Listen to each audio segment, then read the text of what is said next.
When I told my husband I wanted a small birthday this year, he agreed. But then his family threw a surprise party, with his ex as the guest of honor. My mother-in-law said, we invited who we thought mattered. I left without saying a word. 2 days later, I mailed each of them a thank you card with a photo of me cutting my hair, smiling. On the back, new chapter. No guests. I never liked being the center of attention. I'm not shy. I just don't like fake smiles, loud toasts, or people clapping when I walk into a room. I'm from Denton, Texas. Grew up in a quiet house where birthdays meant cake from the grocery store and a movie night with family. That was enough. I told Mike this the first year we dated. I told him again when we got married. And this year, as I turned 37, I told him again, clear as day. Please, no big party. Just dinner, you and me. That's all I want. He kissed my hand, looked me in the eyes. Sounds perfect, babe. That was in early February. My birthday's in mid-March. He had plenty of time to plan nothing. That's all I asked. The week before my birthday, he seemed distracted. I chalked it up to work. He kept saying he had a surprise for me. I reminded him that I didn't want one. It's not big. Just trust me, he said. I should have listened to my gut. Something felt off. On the night of my birthday, he told me to dress up a little more than usual. Nice, but not too fancy, he said. I wore a navy dress. Flats. Simple. He drove us to a restaurant downtown. We pulled into the parking lot behind a private event hall next door. We're not eating here? I asked. He smiled. You'll see. I followed him in.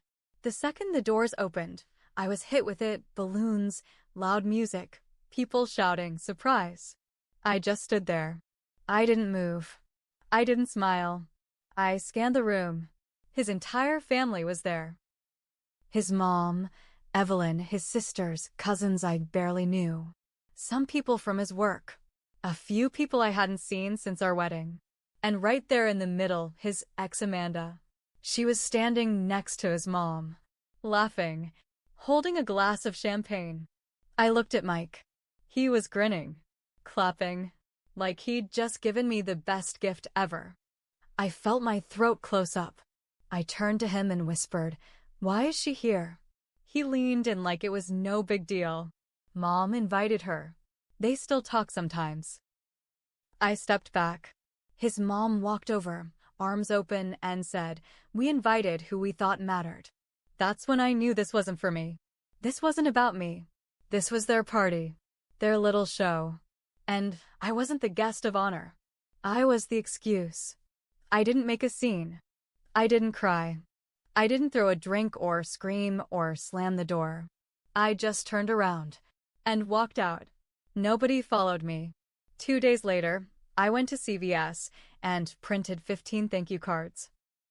On the front, each card said, "Thank you for celebrating." Inside, I taped a photo of me in my bathroom, smiling, scissors in one hand, a fistful of hair in the other. My long brown hair cut short. A clean break. On the back of each card, I wrote, "New chapter. No guests." I mailed one to every person who showed up to that party. Even Amanda. I didn't get a single reply. But Mike? That's a whole other part of the story. Mike came home late that night after the party. I was in bed, lights off. I heard him walk in and stop at the doorway. He didn't say anything at first. Just stood there. "You really walked out like that?" he finally asked. I didn't answer.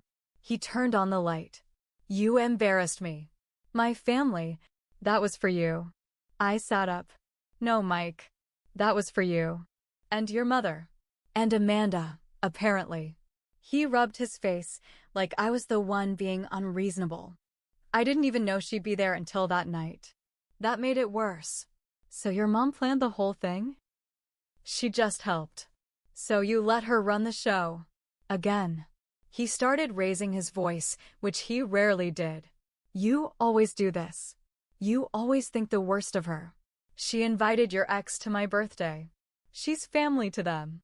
She was around for years before you." He said that like it was supposed to make me feel better. Like I should be fine being second. I didn't say another word. I just turned my back to him and lay down. He slept on the couch. The next day, Evelyn called. I didn't answer. Then she texted, "You've always been too sensitive. Maybe you're not cut out for this family." That text hit harder than I expected. Not because it was true, but because she meant it. She wanted me gone. She always did. And she finally gave herself permission to say it out loud. Mike didn't even ask how I was doing. He didn't try to fix it. He just went to work like nothing happened. We ate dinner in silence that night. I felt like a stranger in my own house. So I started packing a few things. Slowly, quietly, just the stuff that mattered to me. 3 days after I mailed those thank you cards, his youngest sister, Kendra, posted a photo on Instagram. It was of Amanda, smiling, holding a gift bag. The caption said, "So good to see the OG queen again," and in the comments, Evelyn wrote, "Always part of the family, Mike liked it." He liked the post. That was it for me. I went to the bank, split our joint account, left him his share. I wasn't trying to rob him. Just done playing dumb. I booked a room at a small motel near Louisville. Didn't tell anyone. I left a single envelope on the kitchen table. Inside, a copy of our wedding photo cut right down the middle. Only I was left in the frame. No note.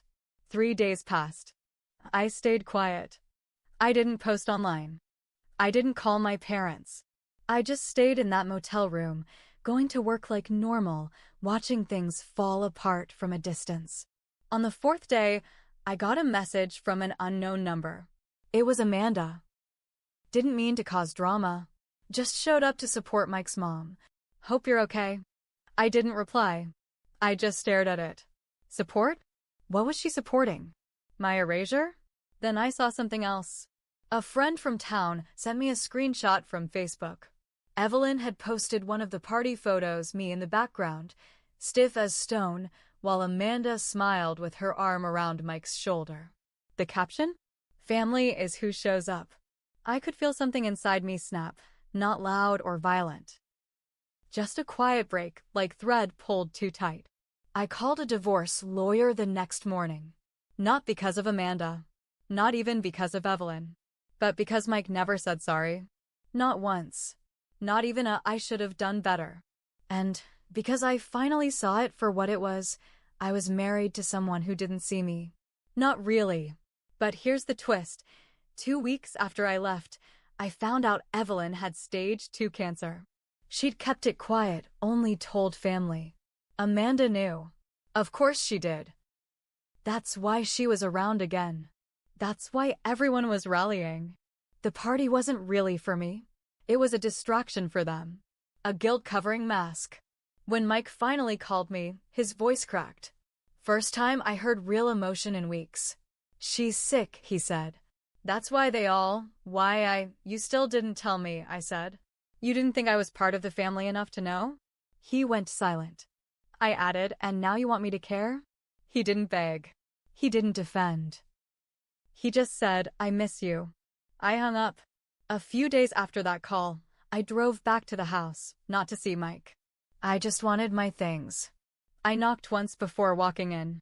He didn't answer, but the door was unlocked. The house smelled different, like bleach and cheap candles, trying to cover something up. He was sitting at the dining table, the same table where we used to eat pancakes on Sundays. He looked tired, pale, older, somehow. "I didn't think you'd come back," he said.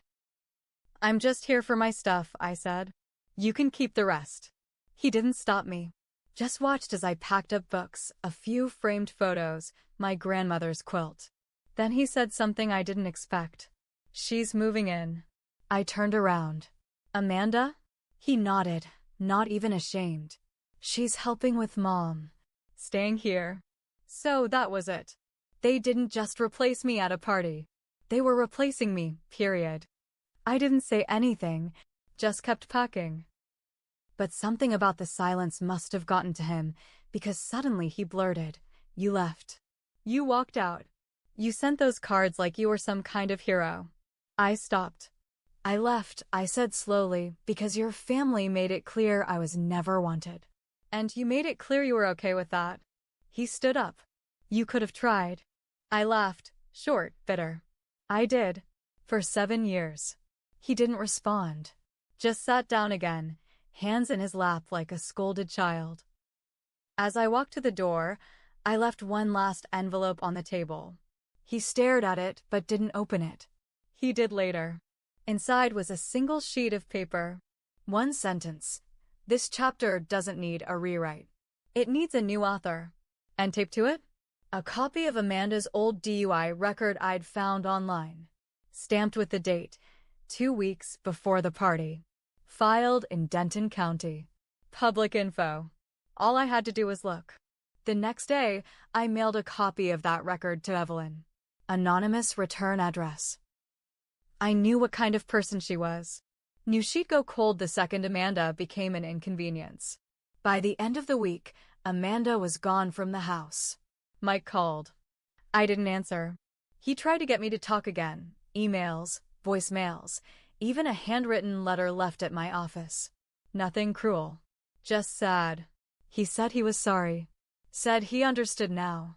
Said he missed me and that he wished he had protected me better. But it was too late. I wasn't angry anymore. I wasn't broken. I was done.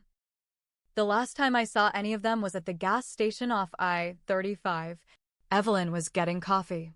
She looked thinner. Worn out. She saw me. I saw her. She walked right past. No words. Perfect. Now I live in Austin. Got my own apartment. Got a new job. Short hair, small life, and 0 people who think they get to decide if I matter. I still have the photo me cutting my hair, smiling like hell.